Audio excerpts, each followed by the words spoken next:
We've got local veterinarian Dr. Stephanie Wolf back with us to talk about some canine knee issues. Dustin Yourman is back with our cute little dog, Chubby, from the Buffalo Animal Shelter. We like to say this week's most adoptable pet of the week. Good morning, everybody. Good morning. Thanks for having us. Chuggy that's the cutest name for him. He's adorable. He doesn't know the name. He just got it today. Okay, now we think Chuggy is a what? Chihuahua-pug mix. It's kind of a best guess scenario. I definitely see Pug in him with his tail and his eyes and his face, and something smaller. So it's a bit. When we do the breed guess, it's always an educated guess. Until you do a DNA test, you really never know. About 2 or 3 years old, very sweet, very friendly, very snuggly and cuddly. He's good with big dogs and small dogs, and pretty good on the leash too. So he's a real nice catch. Yeah. Came in as a stray, and nobody ever came for him. Oh, Chuggy is adorable. Someone he had to have had a home sometime somewhere. So these guys don't live on the street. So remember, if your dog is missing, you have to come and go look for it. Right. It's very important. There's all sorts of. With social media, there's all sorts of great ways to help find your dog when you post and microchip them. And microchipping is so important and can save so much hassle. Yes. And a tag that you can get at any store. Although collars can come off, but still. Right. You can go to any of your local pet stores, have it engraved with your information on it, and it's a great Just way. Something. And if you have a couple of layers down, you'll be more likely to be reunited with your pet. Now let's look at a little one like Chuggy. Is Chuggy likely to have leg or knee issues? Well, I mean, all dogs can have leg or knee issues. I mean, the most common reason for limping is going to be some sort of osteoarthritis or some sort of injury. I mean, we do work our dogs.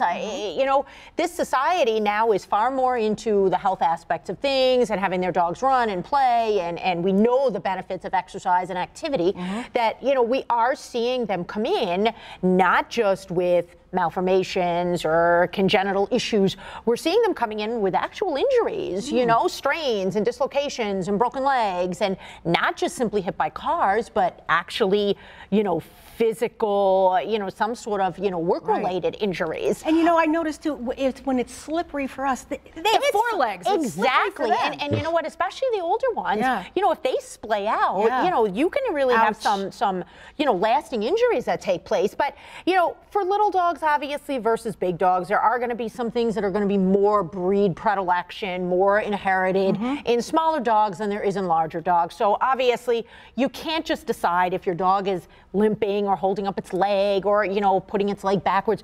That quote, it's the paw. That seems to always be the more common thing. We always worry about the feet. And while that seems obvious, a lot of times it isn't. It's the knees, it's the hips, and for example, little dogs like this, some of them can have, patella luxations, which is actually where your kneecap shifts inward. That's more common. It's pretty common in certain breeds of small dogs, isn't it? It is. Pomeranians especially, those sorts of little dogs. I have a Japanese Chin, he's got it. So those sorts of things, and it's not just, paw issues. Certainly in older dogs, especially large dogs, you do have to worry about cancers and various other tumors, whether they be soft tissue, bony, that sort of thing. So I just caution people to make a quick assessment on their own. Sometimes dogs will limp because of skin infections. If they have, especially nowadays, with it being so salty out and so much, commercial salt, not the pet-friendly salt, they will actually get a dermatitis in between their feet, and they can actually come in so lame that you think it could be a joint issue, a hip issue, that sort of thing. And really, it's just the feet are just, open raw from the salt. And you can choose a better salt. You can choose a salt that's absolutely, absolutely.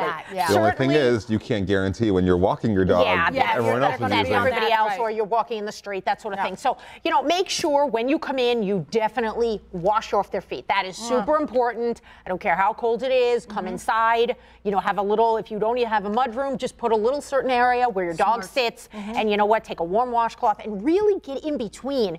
Some of these dogs that have the web feet, that salt can really just hang out in there. Never thought of that. It really is very, very irritating. If you're adopting a puppy too, or it's good to start the sensitivity with the feet immediately. Correct. Yeah. So they can get used to that. Yeah, my cocker's not crazy about people touching his feet. Yeah. That's why I'm always a touching lot them. of dogs are like that, though. So. And some associated with nail trimming and stuff like that. So you want to make sure that they understand that, you know, coming into the house, if that's, you know, what your rules are, that, you know, all 4 feet get done. It's not just the front 2 or the one that it feels like giving for that moment. Right. And it gives you as the owner an opportunity to see, you know, did we step on glass? Did we get caught by ice? Right. Some of these animals are now actually getting caught because the ice is so jagged. Oh, so I've seen that as well. You know, a lot of these dogs still do run on the beach and that sort of thing, and there is ice now. Yeah, so there is. There's a whole host of things that could certainly be the cause of your dog limping, from simple all the way to complicated.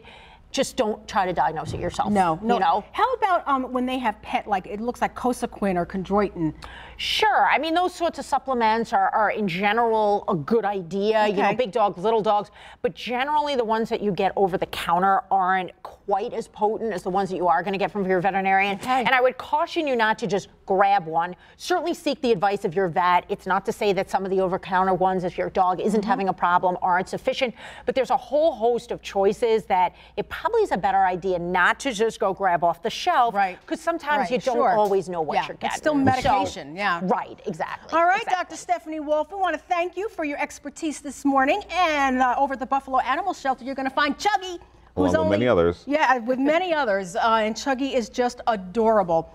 So by all means, spay, neuter, and do visit the Buffalo Animal Shelter because perhaps your next best friend is living there right now. So we want to thank everybody. Listen, we're out of time. Thanks for watching. Join us again tomorrow back here on AM Buffalo, Ash Wednesday. But in the meantime, it's Fat Tuesday.